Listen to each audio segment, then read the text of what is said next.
Hello friends, आज आपण डिझॉल्युशन of partnership firm या टॉपिकबद्दल थोडी माहिती घेणार आहोत. आता डिझॉल्युशन म्हणजे काय? तर डिझॉल्युशन म्हणजे बंद करणे, to complete shutdown of the business, म्हणजे पूर्ण व्यवसाय बंद करणे. आता या टॉपिककडे जाण्यापूर्वी पहिल्यांदा हा फरक लक्षात घ्या. डिझॉल्युशन ऑफ पार्टनरशिप आणि डिझॉल्युशन ऑफ पार्टनरशिप फर्म यामध्ये फरक आहे. डिझॉल्युशन ऑफ पार्टनरशिप म्हणजे काय? तर एखादा म्हणजे आपल्या भागीदारी संस्थेतील एखादा भागीदार जर व्यवसायातून बाहेर पडला आणि बाकीचे भागीदार आहेत ते व्यवसाय कंटिन्यू करणार असतील तर त्याला डिझॉल्युशन ऑफ पार्टनरशिप म्हणतात. आणि सर्व भागीदार आपली भागीदारी संस्थेतून भागीदारी रद्द करून भागीदारी संस्थेतून बाहेर पडून भागीदारी संस्था बंद करणार असतील तर त्याला डिझॉल्युशन ऑफ पार्टनरशिप फर्म असे म्हणतात. आता एखादी संस्था किंवा एखादा व्यवसाय आपण बंद करतो म्हणजे नक्की काय करतो? तर ज्या व्यवसायाच्या सर्व काही मालमत्ता आहेत त्या मालमत्ता आपण काय करणार आहोत? विक्री करणार आहोत. कारण की व्यवसाय जर आपण बंद केला असेल तर समजा व्यवसायासाठी एखादा गाळा असेल, फर्निचर असेल, त्याच्यानंतर मोटर कार असेल, बाकी काय ॲसेट्स असतील, गुड्स असतील, तर ते व्यवसाय ठेवण्यात काही अर्थ नाहीये. मग आपण जर एखादा व्यवसाय बंद केला तर व्यवसायाच्या सर्व मालमत्ता आपण काय करणार आहोत? विक्री करणार आहोत. आता या विक्री केल्यानंतर आपल्याला काय मिळणार आहे? रोख रक्कम मिळणार आहे. मग ही रोख रक्कम काय करायची असते? तर ही रोख रक्कम जे व्यवसायाची देणी असतील, व्यवसायाचे जे काही कर्ज असतील, हे कर्ज सर्व प्रकारचे किंवा व्यवसायाचे काही खर्च असतील तर हे सर्व खर्च पहिल्यांदा द्यावे लागतात. आणि यातून जर काही रक्कम शिल्लक राहिली तर जे व्यवसायाचे मालक असतात त्यांना आपण भागीदार म्हणतो. या भागीदारांमध्ये डिस्ट्रीब्यूट केली जाते, वाटली जाते. या टॉपिकमध्ये आपल्याला काय प्रोसिजर पाहिजे आहे? तर डिझॉल्युशन ऑफ पार्टनरशिप फर्म म्हणजे भागीदारी संस्था आपणास बंद करायची आहेत, त्याच्या ज्या मालमत्ता आहेत त्या मालमत्ता विक्री करायच्या आहेत, विक्री करून मिळालेली रक्कम आहे ती देणी किंवा कर्ज देण्यासाठी वापरायची आहे, आणि त्यातून जर काही रक्कम शिल्लक राहिली असेल तर ती भागीदारांमध्ये डिस्ट्रीब्यूट करायची आहे. आता व्यवसायाच्या सर्व मालमत्ता विक्री होतीलच असं काही नाहीये. समजा एखादी मालमत्ता जर शिल्लक राहिली, ती कोणीच घेतली नाही, तर ती मालमत्ता सर्वात शेवटी भागीदारांमध्ये डिस्ट्रीब्यूट करावी लागते. हे काही पॉईंट्स आहेत, हे व्यवस्थित लक्षात ठेवा. आता जसं आपण ॲडमिशन, रिटायरमेंट, डेथमध्ये रिव्हॅल्युएशन अकाउंट तयार करतो, ॲसेट्स व लायबिलिटीच्या किमती बदलण्यासाठी रिव्हॅल्युएशन अकाउंट तयार करतो, तसंच डिझॉल्युशनमध्ये रिअलायझेशन अकाउंट तयार करतात. रिअलाइज म्हणजे विक्री करणे, रिअलाइज म्हणजे विक्री करणे की एखाद्या माणसावर आपल्याला रक्कम प्राप्त होणे, तर रिअलायझेशन अकाउंट तयार करतात. आता याची प्रोसिजर काय आहे? सिंपल प्रोसिजर आहे. आपल्या बॅलन्स शीट दिलेली असते, त्या बॅलन्स शीटमधील सर्व ॲसेट्स, बघा मी काय सांगतोय, बॅलन्स शीटमधील सर्व ॲसेट्स आपण कुठे ट्रान्सफर करतो? रिअलायझेशन अकाउंटच्या डेबिटला ट्रान्सफर करतो. बॅलन्स शीटमधील सर्व लायबिलिटीज आपण कुठे ट्रान्सफर करायचे आहेत? रिअलायझेशन अकाउंटच्या क्रेडिटला ट्रान्सफर करायचे. सेकंड अकाउंट तयार करतो आपण पार्टनर्स कॅपिटल अकाउंट. हाही तुम्हाला माहिती आहे, हा ॲडमिशन, रिटायरमेंट, डेथ प्रमाणेच आहे. पार्टनर्स कॅपिटल अकाउंटला भागीदारांचा आपण पहिल्यांदा भांडवल दाखवतो, बाय बॅलन्स ब्रोकडाऊन. लायबिलिटी साईडला जर जनरल जर दिला असेल तर तो पार्टनर्समध्ये डिस्ट्रीब्यूट करतो. लायबिलिटी साईडला जर प्रॉफिट अँड लॉस अकाउंट दिला असेल तर तो सुद्धा आपण पार्टनर्समध्ये डिस्ट्रीब्यूट करतो. ॲसेट साईडला दिला असेल तर तो सुद्धा आपण पार्टनर्समध्ये डिस्ट्रीब्यूट करतो. आणि सर्वात शेवटी कॅश अब्लिक बँक अकाउंट, असे 3 अकाउंट आपल्याला डिझॉल्युशन या टॉपिकमध्ये पाहिजे आहेत. Realisation account, partners capital account आणि कॅश अकाउंट. सर्वात महत्त्वाचा पॉईंट तुम्ही लक्षात ठेवायचा आहे, डिझॉल्युशनमध्ये केव्हाही बॅलन्स शीट तयार होत नाही. कारण की आपण व्यवसाय बंद करतोय. व्यवसाय जर बंद केला तर मालमत्ता सगळ्या विक्री करतोय, सर्व देणी मालमत्ता कर्ज देतोय आपण, म्हणजे बॅलन्स शीट आपली तयार होणार नाही. रिअलायझेशन अकाउंट होईल, पार्टनर्स कॅपिटल अकाउंट होईल आणि कॅश अकाउंट होईल. रिअलायझेशन अकाउंट पहिल्यांदा क्लोज करायचा, नफा नुकसान असेल भागीदारांमध्ये वाटायचं, आणि कॅपिटल अकाउंटचा फरक कॅश अकाउंटला पाठवायचा. आणि इथे कॅश अकाउंट हा टॅली झाला पाहिजे. कॅश अकाउंट काय होतो? सर्वात शेवटी टॅली होतो.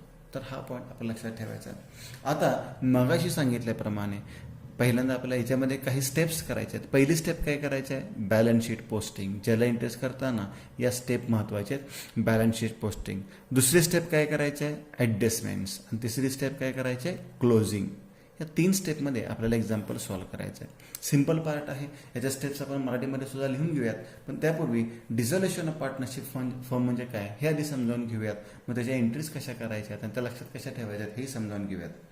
The dissolution of partnership between all the partners. बघा मग सांगितल्याप्रमाणे डिझॉल्युशन म्हणजे बंद केलेलं आहे, आपण व्यवसाय बंद केला म्हणजेच काय केलेलं आहे, between dissolution of partnership between all the partners म्हणजे सर्व जे भागीदार आहेत यांच्यामधील भागीदारीचे संबंध आपण डिझॉल्व्ह केलेले आहेत, बंद केलेले आहेत, शटडाऊन केलेले आहेत, क्लोज केलेले आहेत. Of the firm is called dissolution of the firm. इथे ऑल द पार्टनर्स हा शब्द महत्वाचा आहे. आता प्रायोरिटी, मग अशी मी सांगितलं की आपण सर्व मालमत्ता विक्री करणार आणि त्याच्यातून रक्कम देणार आहे. पण ही रक्कम देताना कशी द्यायची असते, पहिल्यांदा सांगितले प्रायोरिटी सांगितले टू पे रिअलायझेशन एक्सपेन्सेस. सर्वात पहिल्यांदा याचा जो खर्च असतो म्हणजे मालमत्ता विक्री करण्यासाठी, लायबिलिटी पेड करण्यासाठी, याच्यामध्ये जो काही खर्च होतो संस्थेचा तो खर्च त्याला रिअलायझेशन एक्सपेन्सेस म्हणतो आपण. त्यालाच डिझोल्युशन एक्सपेन्सेस सुद्धा म्हणतात, त्यालाच लिक्विडेशन एक्सपेन्सेस सुद्धा म्हणतात. मग रिअलायझेशन एक्सपेन्सेस सर्वप्रथम पेड करावे लागतात.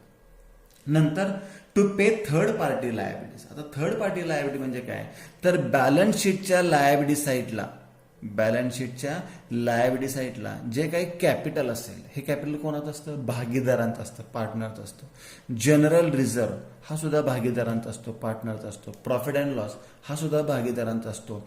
या व्यतिरिक्त ज्या काय देणी असतील, मग क्रेडिटर्स असेल, बिल्स पेएबल असेल, बँक लोन असेल, बँक ओव्हरड्राफ्ट असेल, आउटस्टँडिंग एक्सपेन्सेस असतील, हे इतर व्यक्तींची देणे आहेत किंवा त्याला त्रयस्थ व्यक्ती म्हणतो आपण. त्रयस्थ व्यक्तींची देणी त्याला थर्ड पार्टी लायबिलिटी म्हणतो, त्या पेड कराव्या लागतात. मग क्रेडिट असेल, बिल्स पेएबल असेल, बँक लोन असेल, बँक ओव्हरड्राफ्ट असेल, आउटस्टँडिंग एक्सपेन्स असेल, एटसेट्रा.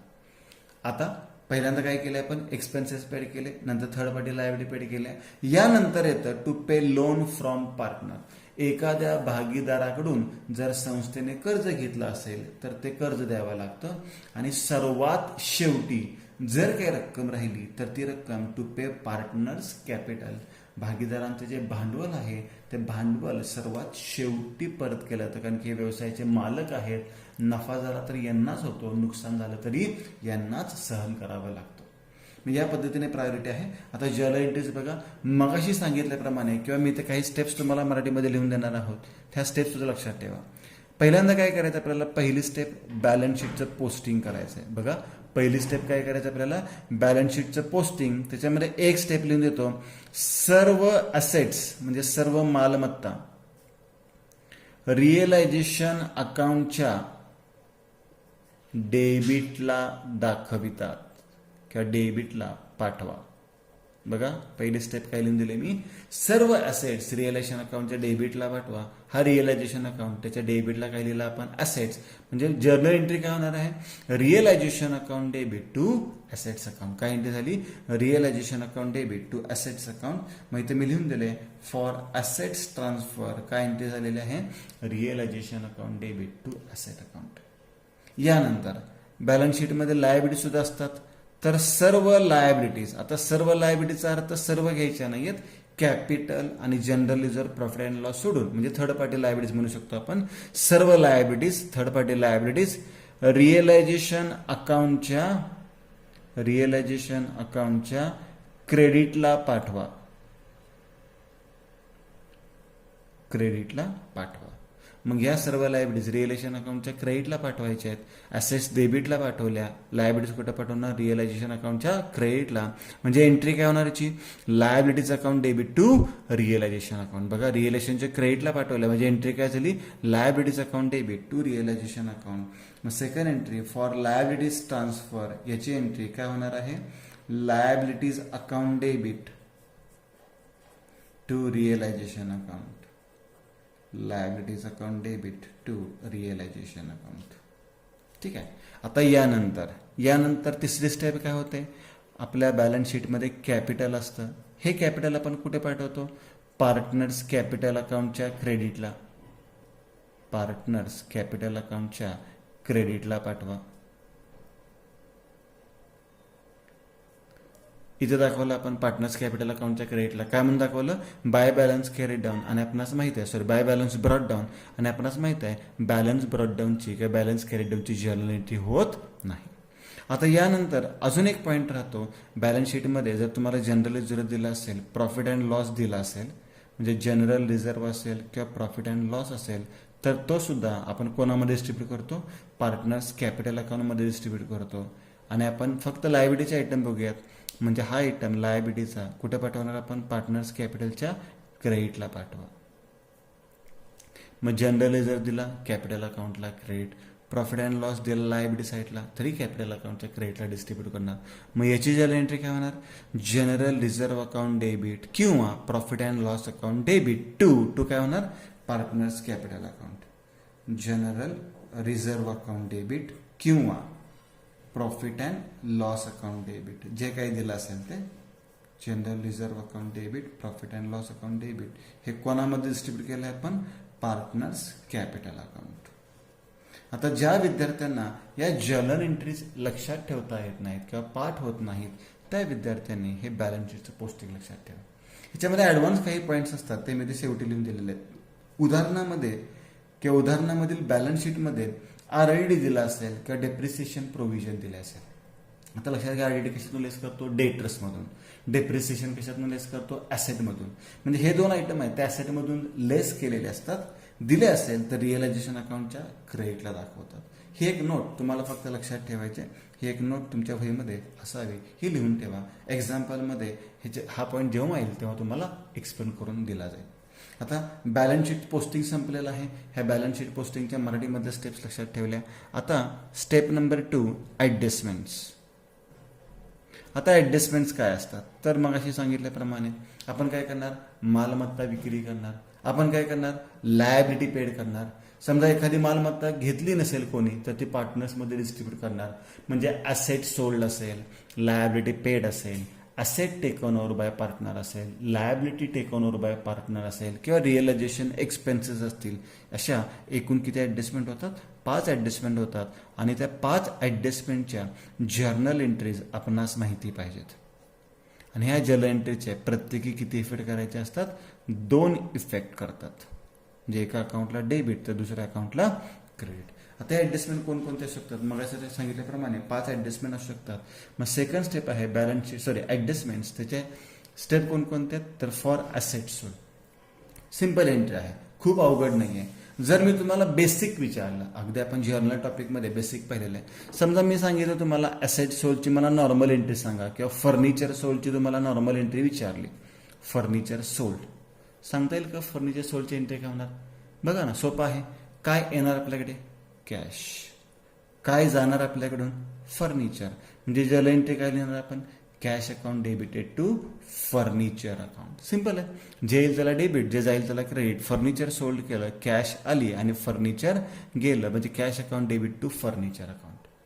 पण डिझोल्युशनमध्ये काय होतं, तर या सगळ्या असेट्स असतील, सगळ्या लायबिलिटीज असतील, ह्या आपण ऑलरेडी कोणत्या अकाउंटला पाठवले, तो रिअलायझेशनला पाठवलेत.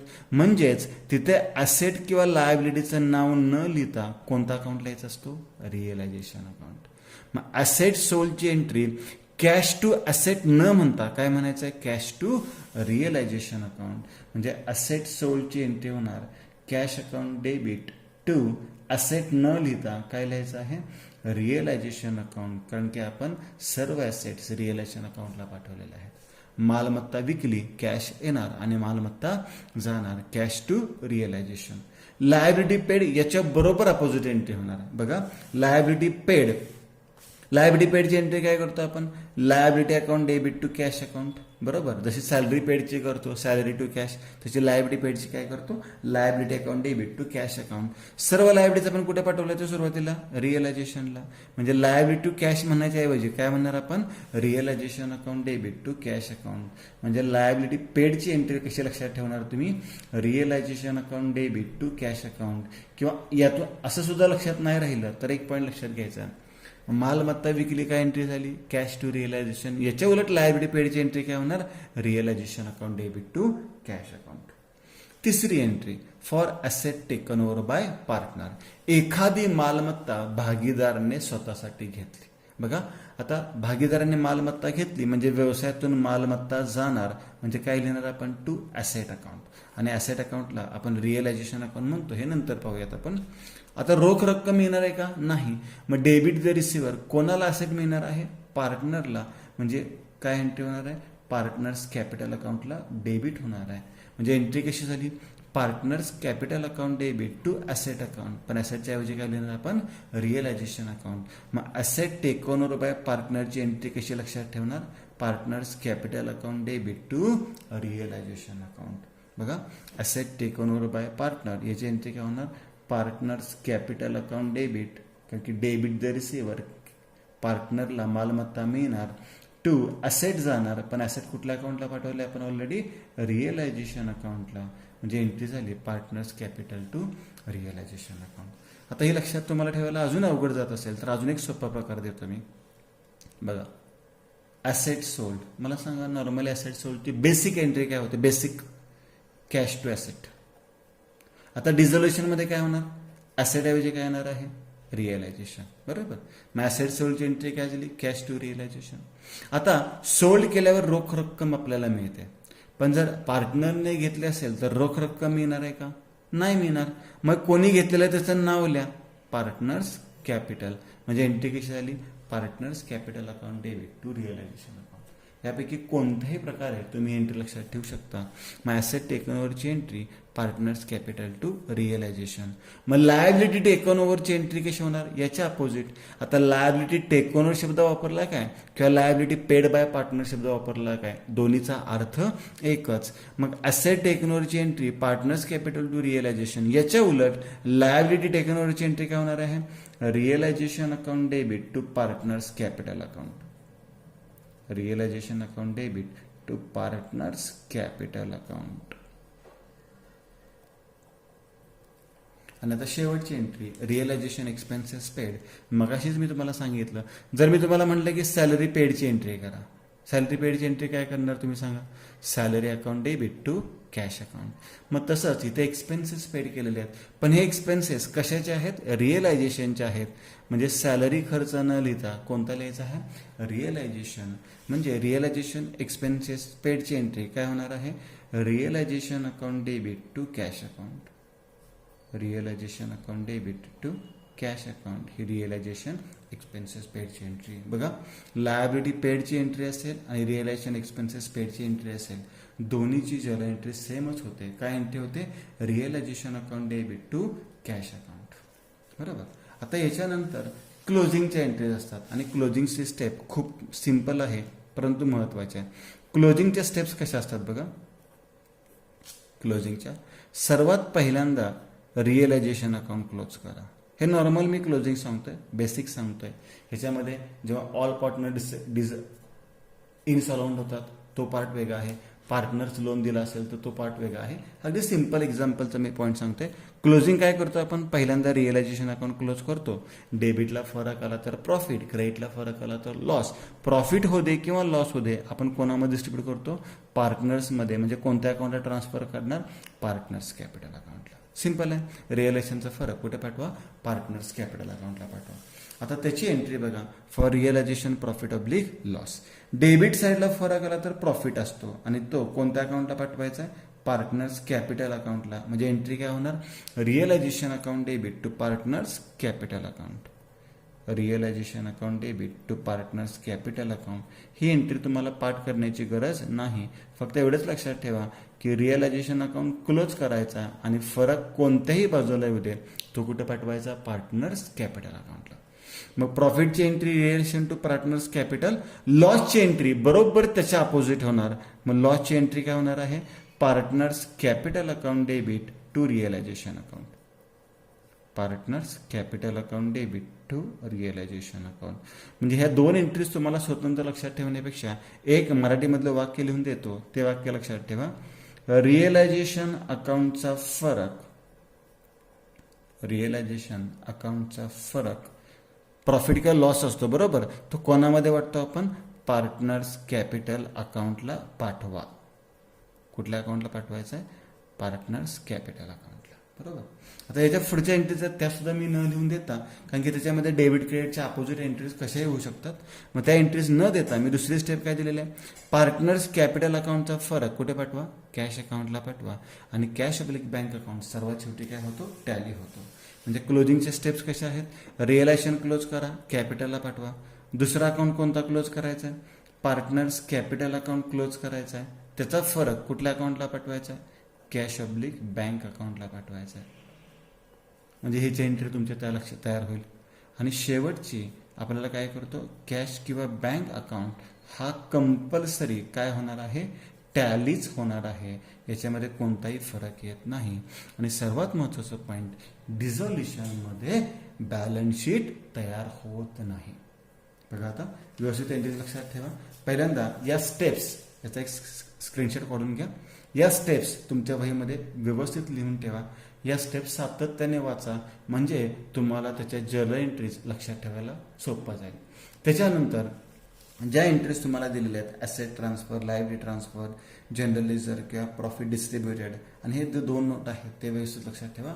ॲडजस्टमेंटच्या एंट्रीज कोणकोणत्या होतात त्या कशा लक्षात ठेवायच्या आहेत. आणि इथून पुढच्या एंट्रीज तुम्हाला पाठ करायची गरज नाही. मी याला नंबर 6 देतो, मी याला नंबर 7 देतो, याला नंबर 8 देतो. या एंट्रीज लक्षात ठेवण्यापेक्षा या स्टेप्स तुम्ही लक्षात ठेवा. या स्टेप्स, या एंट्रीज तुम्हाला दिलेल्या आहेत त्याचा स्क्रीनशॉट काढून ठेवा. ह्या स्टेप्स लक्षात ठेवा. आता एक जादा एंट्री आणखी येऊ शकते, ती कोणती मी स्टार करून सांगतो. जर उदाहरणामध्ये पार्टनरचा लोन दिला असेल तर एक स्वतंत्र अकाउंट तयार करतात, पार्टनर्स लोन. आणि हे जर पार्टनर्स लोन पेड केलं असेल, बघा हे रिअलायझेशन अकाउंटला पाठवत नाही, लक्षात घ्या. पार्टनर्स लोन दिला असेल तर त्याचं स्वतंत्र अकाउंट तयार करतात. आणि पार्टनर्स लोन जर पेड केलं तर त्याची ज्याला एंट्री होते, partners loan account debited to cash account, to cash oblique bank account. कारण की पार्टनर्स लोनचा हा तुम्हाला स्वतंत्र अकाउंट तयार करावा लागतो.